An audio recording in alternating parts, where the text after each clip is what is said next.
Okay, can you have sex during periods? Periods के time पे sex कर सकते हैं? या it will be little messy, तो एक टॉवल वगैरह बिछा दो बेड पे, you can have sex on your periods. कोई प्रॉब्लम नहीं होती? कोई प्रॉब्लम नहीं है. Wear a condom, you know, that's it. That will save some of the mess. Really? Yeah, this is normal as long as the girl or the woman is feeling fine and she's not in too much pain and she wants to have it. Go for it. It's not gonna. In fact, sex during periods has been known to help with the period pain also, because your feel-good hormones are then released, which reduce the effect of the pain. Okay, one question. मैंने क्यों पसंद नहीं है? So I think the most जो मेरे पास जो excuses देते हैं, because मेरे पास उनके partners के message आते हैं कि you know he does not like to wear condoms because he says it does not feel the same. Okay. That is one excuse I think जो लोग बनाते हैं, but honestly इतना फ़र्क नहीं पड़ता है. Wear a condom if you don't wear a condom, वो feeling में तो कोई फ़र्क नहीं पड़ने वाला है. हाँ, you have a sheath between, तो वो ऐसा वो होता है ना that you get the raw feeling जो लोग बोलते हैं, वो ज़रूर नहीं आएगा, but it won't change anything. Like in your what you're feeling when you're inside her, you or when you're having sex, so you know in the most orgasm में दोनों को कोई फर्क नहीं पड़ेगा. It won't affect it. It won't. But वो excuse बन जाता है एक. Plus, no, ये भी मैंने बहुत बार देखा है that people usually end up losing erections when they are trying to wear a condom. ये बहुत सुना है मैंने, and I've had requests. तभी तो आजकल लोग वीडियो बनाते हैं how to put on a condom. Like you can do it efficiently and you can do it without getting stressed about it. जैसे तुम वो पैकेट फाड़ने का स्ट्रेस हो जाता है ना कि पैकेट ही नहीं फट रहा है, तो तो ध्यान वहाँ से हट के यहाँ आ जाता है, और यहाँ आते ही you lose the erection because your stimulus is gone. और यहाँ आते ही you lose the erection because your stimulus is gone. तुम्हारा arousal चला गया. जैसे ही वो जाता है you lose confidence. Do condoms have expiry dates? Yes. Yeah. बिल्कुल बिल्कुल. Condom expire हो जाते हैं? हाँ, और जिस दिन एक्सपायर हो गए उस दिन तुम्हारे वाट लगने वाले हैं. मतलब क्या होता है expired condom से? Because the integrity of the material, जो मटीरियल लेटेक्स है, और भी तरीके आते हैं, आइसोप्रीन आता है ना, पॉलीथाइलिन आता है, तो इनका जो integrity of the material it will obviously degrade with time. Shelf life होता है ना हर प्रोडक्ट का, इनका भी है, तो इनका डिग्रेड होता रहेगा. जब डिग्रेड हो गया, if it tears of during sex, then you'll end up in trouble. तो जितना पुराना कॉन्डम उतने चांसेस हैं फटने के. हाँ, एटलीस्ट बेस्ट बिफोर डेट के अंदर ही लो. तो इज इट बिग, क्या लोगों को देखना चाहिए नया नया जो फैक्ट्रीज बनते हैं वही यूज़ करें? हाँ, मतलब जो इनका जैसे 2-3 साल का शेल्फ लाइफ होता है, उतने टाइम के अंदर लोगे तो it will be good enough only. Like you won't. So check expiry date before buying condom. ऐसा लेके भाग मत जाओ कि किसी ने देख, अभी अंकल आएंगे देख लेंगे लड़का कॉन्डम खरीद रहा है. This is about this is the thing ना, usually जब आप एटलीस्ट स्टार्टिंग में जब जाते हो, अभी तो बहुत सारे टाउन्स में अभी भी ऐसा है कि जब आप बहुत बार चला जाते हो तब भी ऐसा होता है. हाँ. छोटे शहरों में तो ऐसा होता है, इनफैक्ट बड़ी सिटीज़ में भी ऐसा होता है कि आप जब कॉन्डम दिन जाता है वैसे बहुत शर्मा लेते हो, वो एकदम से आपको मेडिकल वाला हाथ में देता है, फिर आप उसे हाथ में लेके ऐसे लेते हो और आप लेके चले जाते हो. You don't know what you have taken. So आप उधर बैठ के जाते नहीं उतने कॉन्फिडेंटली कि भैया कॉन्डम्स दे दो, उन्हें फिर उठाते हो, फिर देखते हो अच्छा इसकी एक्सपायरी डेट ये है, भैया वापस ले लो. अब तो मेडिकल स्टोर वाले थोड़े स्मार्ट हो गए, उनको पता ये तो पूछेंगे नहीं, सामने से बोलते हैं कौन से चाहिए डॉटेड रेवडी क्या आप बता दो हम निकाल के दे दें. अरे बहुत है यार, मतलब जितने मेरे को याद करने में प्रॉब्लम हो जाएगी. 2-3 चीज़ें होता है लोगों को नहीं पता होती. बट एक तो ये कि है ना, एक कॉन्डम से प्रोटेक्शन मिलती है, 2 कॉन्डम से प्रोटेक्शन नहीं मिलने, 2 से उल्टा हो जाएगा. They might lead to you know tearing and unwanted pregnancies. Okay, so people wear 2 condoms की एक्स्ट्रा प्रोटेक्शन मिले और नहीं, वो उल्टा हो जाएगा, वो फट जाएंगे.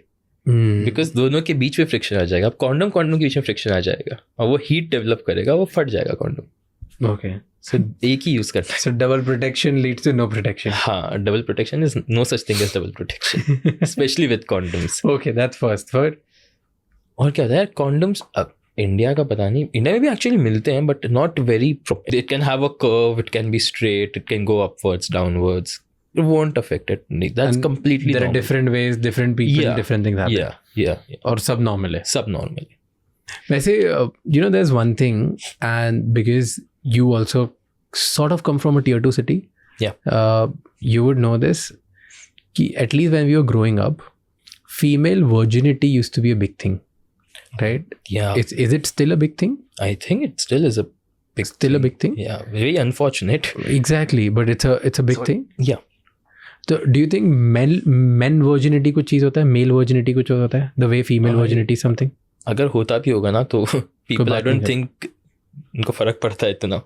Wow. क्योंकि specially in tier 2 tier 3 cities ना, ये तो there's a very common line कि लड़का है तो करेगा ही, you know, if that very unfortunate. plus and hymen जिस टिश्यू को लेके इतना वो करते हैं, हवा करते हैं, it's a vestigial, मतलब उसका कुछ काम नहीं है, that's just there. और कभी कभी that's not even there from the birth, and it can break due to a lot of activities. तुम sports कर रहे हो, you do horse riding, you're swimming, you're into, you know, like athletic sports, it can break. It's not an indication of, yeah, so virginity in medical terms, virginity exist नहीं करती है. If you open a medical book, there wouldn't be a virginity के ऊपर कुछ भी, because it's not a medical term, it's a social construct. Infertility क्यों बढ़ती आ रही, मतलब in simple words लोग बच्चा क्यों नहीं कर पा रहे हैं? यार इसके I have 2 points, दोनों व्यू थोड़े अलग हैं. एक तो ये कि इनफर्टिलिटी इतना नहीं बढ़ा है, it has not increased that much. Okay. The testing of infertility has increased so much. Okay. So अगर इनफर्टिलिटी पहले था भी तो उसका इतना टेस्टिंग नहीं हो रहा था. Okay, तो लोगों को पता ही नहीं चलता. Now that the testing is so accessible, taboo भी काफ़ी रिड्यूस हो चुका है, लोग जाते हैं खुद से सामने से. अब टेस्टिंग इंक्रीज होगी तो रीजंस भी आएंगे, क्योंकि पहले भी बच्चे की प्रॉब्लम होती थी, पहले भी बहुत सारे कॉजेज होते थे जिसमें इरेक्टाइल डिसफंक्शन जैसे और प्री मैच्योर जाके, ये सब पहले भी होते थे, पहले लोग बोलते नहीं थे. अब टेस्टिंग बढ़ गई तो केसेस भी बढ़ गए. प्लस जो एनवायरमेंटल फैक्टर्स है और लाइफस्टाइल फैक्टर्स इतने ज़्यादा बिगड़ गए हैं कि अब अफेक्ट कहीं ना कहीं तो दिखेगा. बाकी हेल्थ का सब ध्यान रखते हैं कि जिम जाएंगे, ये करेंगे, बट वो nobody cares about the sexual health. तो कैसे कर सकते हैं? How can we take care of our sexual health? You can not fight the environment. उसका नुकसान जो होना है वो होने वाला है. तो क्या हो रहा है एनवायरनमेंट में? ऐसा क्या हुआ है कि जिससे बहुत नुकसान हो रहा है? अ लॉट ऑफ VOCs जो अपन वॉलेटाइल ऑर्गेनिक कंपाउंड्स होते हैं. मतलब क्या होता है? जो तुम्हारे फ्रेग्रेंस में आते हैं, लोशंस में आते हैं, जो गाड़ी के धुएं में से निकलते हैं, नो, पॉलीहाइड्रोकार्बन. जैसे से इनका लेवल इंक्रीज हो रहा है, it is harming our body, because वो अंदर जाके तुम्हारे स्पर्म प्रोडक्शन पे अफेक्ट करते ही हैं. Also the egg production, but अब वो उनका कुछ नहीं कर सकते. What we can do on our side is सुट्टा पीना बंद कर दो, दारू कम कर दो. देखो बंद कम तो कर ही सकते हो, बंद तो एकदम से कोई नहीं करने वाला, ठीक है. और लोग ऐसा weed, I mean there is a saying कि जो लोग वीड फूकते हैं ना, they like much more sexually active. कुछ नहीं होता, जब when it crosses a certain point it will dip. When it dips then you'll realize. So इसलिए it's important कि इन सबको स्मोकिंग और फूकना तो हर फॉर्म में बंद ही कर दो. वेप भी? वेप तो बिल्कुल नहीं. वेपिंग से क्या होता है? वेपिंग से डू यू थिंक ज़्यादा वेप करने वालों के साथ अगर आप बहुत ज़्यादा वेप करते हो तो इज़ देयर एनी रिसर्च और एनीथिंग, और may be you have seen a case कि जो ज़्यादा वेप करता है उनको बच्चे नहीं होते, या उनको टेस्टोस्टेरोन उनका कम होता है, या उनको इरेक्टाइल डिसफंक्शन होने के चांसेस होते हैं? Do you think is there anything like that? Because मैं एक पॉडकास्ट देख रहा था वेपिंग पे, एंड्रयू हुबरमैन का, उसमें वो ये सारी बातें करता है. I tell you what, vape will have the same effects as cigarette without tar. Tobacco tar नहीं है, बाकी सब है, निकोटीन के जितने इफेक्ट्स हैं वो सब है. प्लस वेप के अंदर वो लिक्विड्स हैं, ठीक है. वो लिक्विड्स और फ्लेवरिंग सब्सटेंसेस जो है, when they burn they are carcinogenic, ठीक है. वेप बनाया था विद द आइडिया कि सिगरेट वीन ऑफ हो जाएगी. हाँ, the idea was correct. Yes, ठीक है. The intention was also correct, but what started happening was, because you can smoke it indoors, ठीक है, तुम रूम में बैठे बैठे कर सकते हो, सिगरेट में उठ के जाना पड़ता है. द फ्रीक्वेंसी इंक्रीज्ड, तो डैमेज कम है, फ्रीक्वेंसी बढ़ी, इसका डैमेज ज़्यादा है, फ्रीक्वेंसी कम है, दोनों बराबर हो गए. You know, so that has just come full circle. Plus अब वेप के बहुत सारे ऐसे केसेस आ रहे हैं where there is a particular condition called vape punch. Vape punch? हाँ, ओके. तो वेप पंच होता है, योर लंग का volume starts reducing and your lung collapses. So alveoli जो लंग में छोटे छोटे होते हैं, जो अपनी एयर लेते हैं अंदर, they start collapsing. Okay, that's a vape punch. उससे होता क्या है? यू फील ब्रेथलेस, तुम्हारी एकदम से सा वॉल्यूम रिड्यूस हो जाएगा, यू सांस स्टार्ट फूल जाती कॉफिंग, है। And that can also be very fatal. Fatal मतलब क्या? Yeah, like if you're a chronic vapor and it has gone for some time and you start seeing the effects but तुमने कुछ किया नहीं है, over time you can die from it. तो अगर तुम बहुत वेपिंग कर रहे हो Yeah. तो उससे तुमको ब्रेथलेसनेस आ सकती है, सांस फूल सकती है yeah. बीच में, और अगर तुमने उस टाइम पे ध्यान नहीं दिया और वेप करते गए. Yeah, if it's So gone there for a are- long time it will have those effects. तो fertility इस केस में affect हो रही है, but that's not your worry right now. Your worry is to save yourself. Save yourself. क्यों? मतलब बच्चा नहीं होना इज इनफर्टिलिटी, राइट? और वो क्यों होती है? किस किस रीजन से बच्चे नहीं हो सकते हैं? Point A से शुरू होते हैं. हाँ. ठीक है. Point A तुम्हारा है टेस्टिस. अपन सबको पता है. टेस्टिस में बनते हैं स्पर्म्स. ओके. बन गए, अभी मेच्योर नहीं हुए हैं बच्चे अभी, तो बच्चे भी स्कूल में जाएंगे. स्कूल है तुम्हारा एपिडिडाइमस. ओके. वहाँ रहेंगे थोड़े टाइम स्कूल में. स्कूल ख़त्म हो गई, अब ज़िंदगी को फिगर आउट करने निकलेंगे, तो वो वास्ट डिफरेंस है, वो हाईवे है. वहाँ से चलते चलते चलते चलते they will come to urethra, जो अपनी पीनस के अंदर है, जहाँ से वो बाहर आने वाले इजैकुलेट हो जाएंगे. ओके. इस बीच में यूरिथ्रा में 3 और ग्लैंड्स होते हैं, उनसे सिक्रीशन भी आएंगे जो उनको हेल्प करेंगे to nurture the sperm, nutrition. बाप का पैसा नहीं रहता वैसा, ठीक है. तो वो सब उन 3 ग्लैंड से आएगा. हाँ. तो by the time the sperm comes out, जो तुम्हारा सीमेन निकलता है, तो सीमेन में ये जो 3 सिक्रीशन है ये तो होंगे, और 5 to 20%, 5 to 15% वॉल्यूम स्पर्म का होगा. That is your procedure. अब इस पूरे रूट में कहीं पे भी कुछ भी प्रॉब्लम हुआ, टेस्टिस में स्पर्म नहीं बन रहे, अगर स्पर्म बन गए तो एपिडिडाइमस में ढंग से मैच्योर नहीं हो रहे, वहाँ भी मैच्योर हो गए, तो वास्ट डिफरेंस जो हाईवे है वो ब्लॉक्ड है, तो पहुँच नहीं रहे यूरिथ्रा तक. तो इन तीनों स्टेजेस पे कहीं पे कुछ भी इशू आएगा तो फर्टिलिटी इफेक्ट होगी. सेम एग्स के लिए होता है, ठीक है. एग्स भी ओवरी के अंदर बनते हैं, फेलोपियन ट्यूब में आते हैं और फिर यूट्रस में आते हैं. सेम कंसेप्ट है. अब ओवरी में बनने में प्रॉब्लम हो रही है, एग्स मैच्योर नहीं हो रहे. PCOS में यही होता है, एग्स मैच्योर नहीं हो रहे, तो मैच्योर नहीं होंगे तो ओवरी निकालेगी नहीं एग्स को, निकालेगी नहीं एग तो ट्यूब में आएगा नहीं, ट्यूब में आएगा नहीं तो एग ही नहीं है, एग नहीं है तो फिर बच्चा कैसे होगा. स्पर्म क्वालिटी, जैसे मैंने बताया, sperm quality, sperm production, sperm transport, okay. तीनों चीज़ें. और तीनों किस किस रीजन से होती है और कैसे अच्छा कर सकते हैं? So let's say sperm quality, तो स्पर्म क्वालिटी, स्पर्म प्रोडक्शन मतलब स्पर्म काउंट, और transport is I don't know, is motility. Okay. ठीक है. कि कब तक जिंदा रहते हैं, like that's the motility. Motility is the swimming ability of the sperm, okay, है ना. सो क्वालिटी की बात करते हैं. क्वालिटी, स्पर्म क्वालिटी बेटर हो सकती है हाँ, नेचुरली भी हो सकती है, but not by a lot. Okay.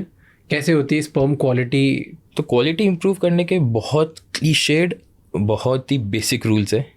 खाना अच्छा खाना है, एक्सरसाइज करनी है, और ROS जो होता है अपना, जो अपन एंटीऑक्सीडेंट्स बोलते हैं, एंटीऑक्सीडेंट्स लेते रहो.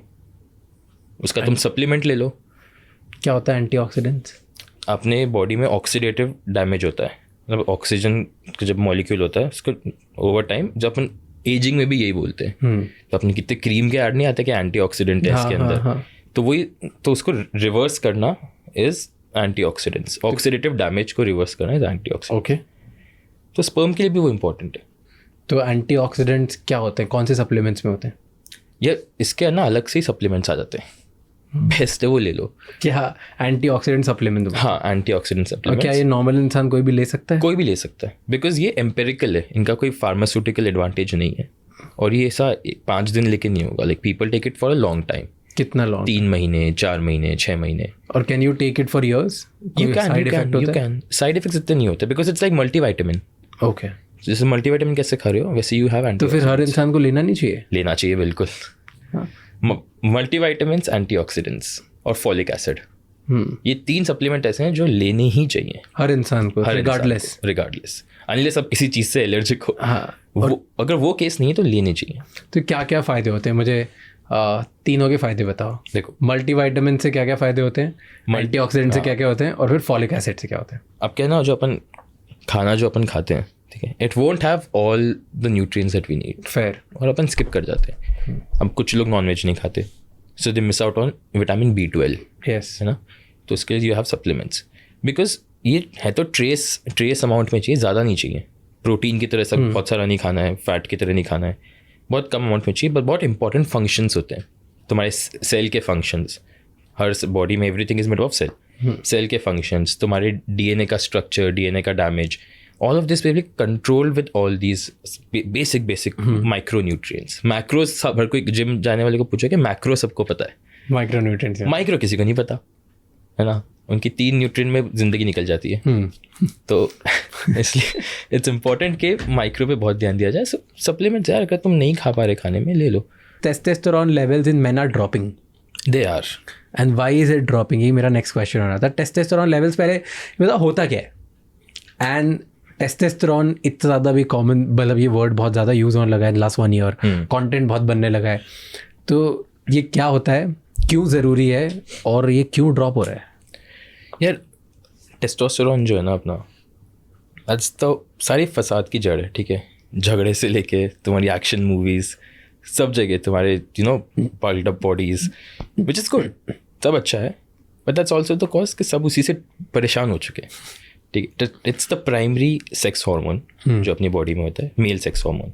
ठीक है, इसके बहुत सारे फंक्शंस हैं. Building your secondary sexual characteristics, तुम्हारा डेवलपमेंट, दाढ़ी आना. सेकेंडरी सेक्सुअल कैरेक्टरिस्टिक मतलब दाढ़ी, मूछे, आवाज़ डीप हो जाती है जिससे बड़े होते हो. बचपन में कैसी एकदम स्क्वीकी से आवाज़ होती है, फिर बड़े होते तो changes, your voice cracks. So all that is because of testosterone. ये तो उसके और भी यूजेस हैं. जो मेजर है वो तो आपको पता ही है, तुम्हारा स्पर्म बनाना, तुम्हारा erection, all this, these are the uses जो सबको पता है. But there also secondary, armpit में हेयर आते हैं, your body, your muscular changes, all that is because of testosterone. इसके लेवल्स ड्रॉप क्यों हो रहे हैं? या बिकॉज नाउ लोगों की लाइफस्टाइल बहुत बदल गई है. पहले व्हेन इनिशियली अपन अगर पूरा हिस्ट्री देखे ह्यूमंस का, तो humans initially were hunters. They are very lazy lifestyles. या और अगर काम भी कर रहे हो, बीच में 10 मिनट उठ के थोड़ा घूम फिर लो, because your body will need that. ठीक है, तुम्हारा खाना एकदम बिगड़ चुका है, एंड प्रोसेस्ड फूड्स का consumption has increase so much. So that is also a cause. Plus काम इतना कर रहे हो, your stress leads to drink, you vent out stress through smoking and drinking. That also affects testosterone. So basically we are including all the habits in our life जिससे हमारा ही नुकसान हो रहा है. Yeah. That's it's so funny that जब भी हम doctors लाते हैं और जिनसे बात करते कभी you'll say यार इरेक्शन है, मैंने कहा ना सपना ऐसा था ना कुछ ऐसा था, but that's a normal body working. हैं. Yeah. How is nightfall normal? Oh yeah, nightfall is normal.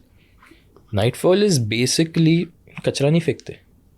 अब क्या होता है ना, when people don't masturbate, तो the sperm which is suppose to come out वो अंदर ही पड़ा रहता है. And your factory of production it goes on every day. हर दिन स्पर्म्स बनते हैं ना. जो स्पर्म बनना शुरू होता है वो 3 महीने पहले शुरू होता है, बट वो हर दिन बनते हैं. मतलब दैट 3 मंथ का cycle completes every day. So you getting sperms every day.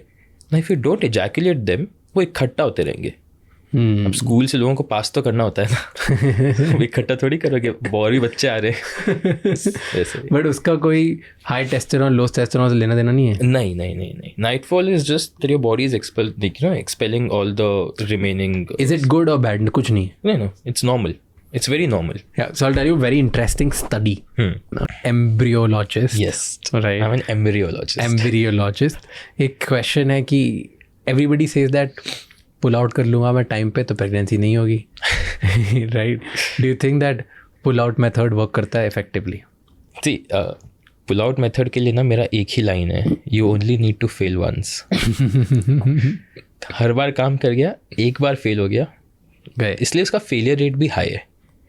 Plus जो प्रीकम होता है ना, हमने खुद ने किया है. जो प्रीकम होता है, प्रीकम का हमने सैंपल लिया है, स्लाइड पे रख के देखा है, उसमें एक्टिवली मोटाइल स्पर्म्स होते हैं. मतलब एक्टिव स्पर्म्स, मतलब जो स्पर्म्स एग तक जा सकते हैं. ठीक है, तो प्रीकम जो तुम्हारे कंट्रोल में भी नहीं है, इट्स इन, जब बिगिनिंग में तुम एक्साइट होते हो तो तुम्हारे ल्यूब्रिकेशन में भी हेल्प करता है पीनस के ऊपर, उसके अंदर भी स्पर्म्स है. तो तुम पुल आउट कर रहे हो उसके पहले यू, प्लस कभी कभी तुम भावनाओं में बह जाओगे और पता भी नहीं चलेगा. हाँ, इसलिए तो it's always better protection use करो. बिकॉज फेलियर रेट हाई है. Have you heard of more gimmicky sexual products? हमने बात तो करी उन पे थोड़ी बहुत, हाँ. बट और है क्या, कोई पता है क्या जो विच वी मिस्ड प्रोबेबली? अरे बहुत हैं यार सेक्सुअल प्रोडक्ट्स के ऊपर. तो मतलब कुछ भी बना दो तुम्हारे, जैसे मैंने बात की पीनस इंक्रीज करने के, यू नो, सेम वे लोगों को ब्रेस्ट का साइज़ इंक्रीज करना होता है. तो जैसे अब यहाँ पे पिल्स क्रीम्स आते हैं, सक्शन पम्प्स आते हैं, सेम ब्रेस्ट में भी सक्शन पम्प्स आते हैं, पिल्स क्रीम्स आती हैं. उनसे कुछ नहीं होता कुछ नहीं है, बट लोगों को वो लेता है ना मन में